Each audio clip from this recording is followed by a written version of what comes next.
menitipkan adik-adik saya semua ke saya. Masih Saya 19 tahun. Ini 20 tahun lah, Bro. Aku titip ya. Iyumu kalau adik-adikmu. Nggih. Itu menjelang wafat itu. Artinya dalam kondisi sakit sudah muntah-muntah dan sebagainya kan.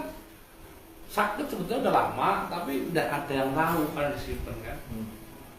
Nah sore itu, malam itu bapak saya itu sakit, muntah-muntah dan lain-lain. Kemudian berujung dengan stroke, diam saja.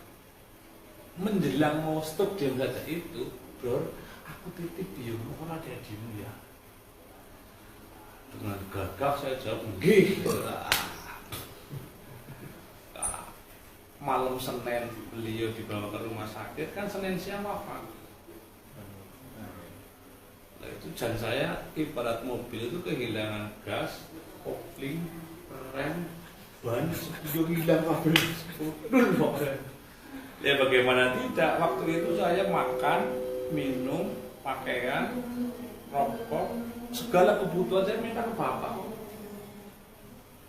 Tiba-tiba saya harus berbalik keadaan. Dan bapak saya tidak punya sawah, tidak punya dagangan, tidak punya pensiunan. Bahkan dia mengolah dengan bagaimana caranya urip. Nah waktu itu kan dia punya banyak ayam Bangkok itu loh. Tak juali tiap kebutuhan tak jual untuk menghidupi adik dan 11 santri. 11 santri dan 11 gitu. 11 santri waktu itu. Nah, lama-kelamaan kan habis Mas ayamnya itu. Habis. Nah, tapi saya tidak mau habis baru bergerak, enggak. Jadi sudah mulai susu, saya tampung ayam teman-teman yang punya ayam. Enak delanyong gitu loh. Tetap di kandang saya dan aku kan dapat duit. pasti pernah ada pasar gitu Bos? Enggak, waktu itu belum. Masih tetap di kandang saja, di kandang saja, masih laku. Pada datang ya. Nah, kenapa seperti itu kan sebelum bapak meninggal, saya itu beli ayam jago 1, bibit 1, anak 1. Waktu itu harganya saya beli cuma kalau tidak salah itu 100.000. Semuanya. 3 paket itu. Dan ternyata jagonya tok dibeli orang 100.000.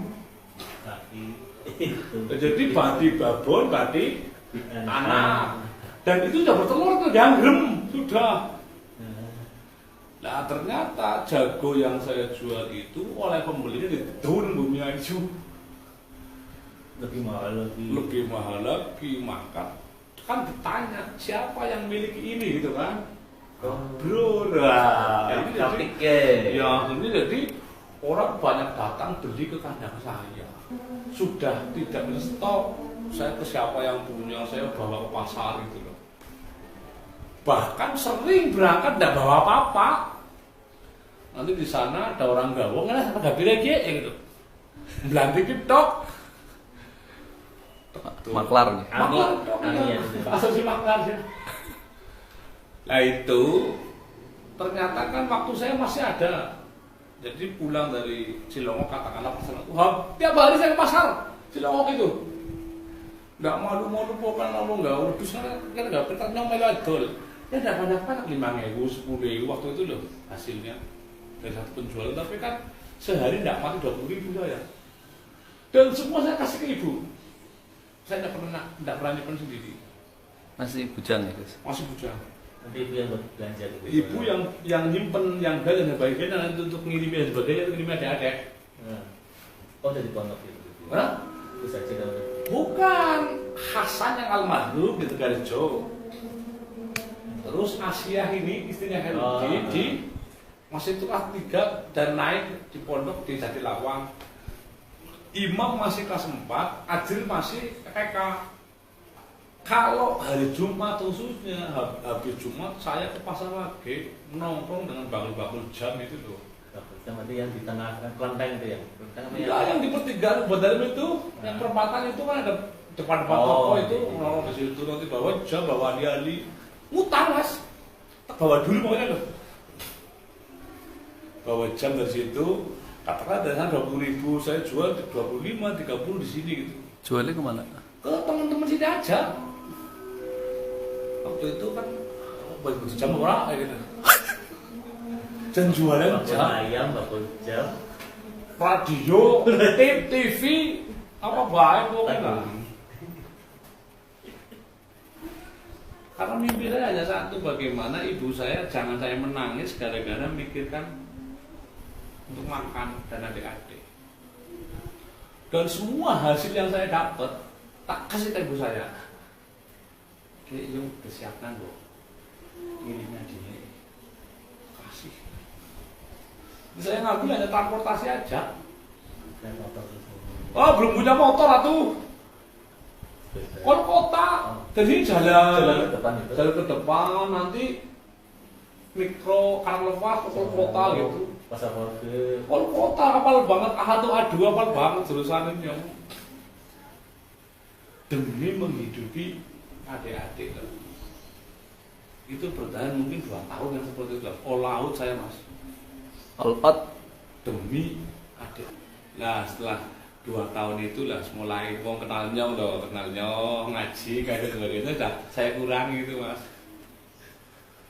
Nyong duit tuh dari kadang gue tak doli mas punya ada yang tekan gede gitu, puyuh tekan gede, ada yang tegol, tekan dogna, anak yang setengah gede tegol, itu penting duit. Nah, barang keseloje akeh kegiatan yang menyita waktu dan kayaknya mulai tidak begitu intens, tapi masih hafal untuk menceritakan dan masih hafal teman-temannya masih hafal. Orang-orangnya masih nggak bisa yang jam, yang supplier jamnya. Jadi bukan supplier mas, itu loh Iya masih orang yang jadi jam itu. masih ketemu, ada yang ketemu itu yang di depan ini, yang di depan toko laris itu. Sekarang masih di depan toko laris sih. Iya. Oh boleh dibawa ya? Nah ya, Akrab gitu. jadi Kan sebelumnya nggak kenal kan terus. kan awal satu beli kan begitu. 1-2 kali beli dulu kan orang bareng beli gitu kan, akhirnya bandingin gitu. Ya tapi yang harga murah, saya juga ngambilnya iya. Sekarang saya 5 gitu, nanti seminggu lagi saya store. Ada maunya seminggu. Kadang-kadang seminggu udah laku sama sekali. Ya saya ke sana, kayak barang yang butuh pakai, barang yang butuh ya keamanin dia. Jadi walaupun belum laku, saya ke sana tetap nyetorin ke barangnya, turun maju. Konsinyasi. Nyelesin slodok makan kecil itu, tapi ke bumi aja udah ya. Oh iya. Iya. Punya siapa sih? Punyanya orang, saya bawa pakai bis itu. Contoh gitu ya. Ya enggak, 2 gedus 3 gedus saya bawa ke sana Iderno, terus pasar bumi itu udah laku gitu. Selontok. Ya makan apa saja nggak mau kokel doli. Padahal. Dan luar biasa pada waktu itu saya kok dari sini pikir kalau kan bingung guyu gitu loh. Asosiasi Sales Indonesia itu gimana? Dan merasa pokoknya kalau bawa uang walaupun recehan ya 1.000-an kayak anak 10 senang banget gitu loh yakin. Dan saya juga merasa bangga banget bisa setor duit loh mari biungnya. Saya kan mulai ya ada orang kenal saya, kadang-kadang ada orang minta air ke saya kerokai lah, ini mulai kalau ada ya gampang itu sudah punya plan lain.